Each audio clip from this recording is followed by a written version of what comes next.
جی ناظرین، بہت سارے ہمارے بہت پیارے دوست اکثر ہم سے سوال پوچھتے تھے کہ کیا علامہ اقبال احمدی تھے یا ان کے والد صاحب احمدی تھے۔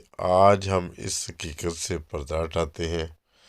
جڑے رہیں ہستہ وستہ پاکستان ٹی وی انٹرنیشنل کے ساتھ اور بتاتے ہیں کہ علامہ اقبال کے والد جو مکرم نور محمد صاحب تھے نا، انہوں نے 1891-92 میں حضرت مسیح موعود علیہ السلام کے خط پر بیعت کی، یعنی حضرت مرزا غلام احمد صاحب قادیانی ان کے ہاتھ پر بیعت کی، اور حضور نے اپنی کتاب تحفہ کیسریہ مطبوعہ 1897 میں ان احباب کی ایک فہرست شائع کی، جس میں 272 نمبر پر آپ کا نام یوں درج ہے: شیخ نور محمد صاحب، قلعہ ساز، سیالکوٹ، چندہ 1 روپیہ، روحانی ہدایت، جلد نمبر 12۔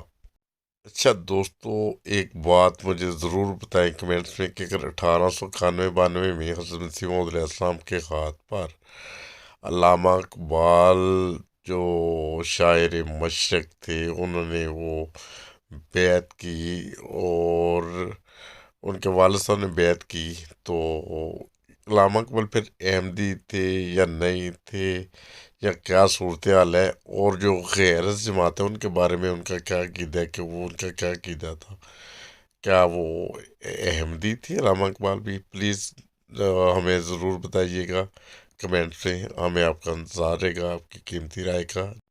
اچھا ناظرین، ایک اور چیز بھی آپ کو بتاتے چلیں کہ ان کے تایا جان آج ہمیں پتہ چلا ہے وہ بھی احمد تھی، بلکہ ان کے کزن بھی احمدی تھے علامہ اقبال صاحب کے۔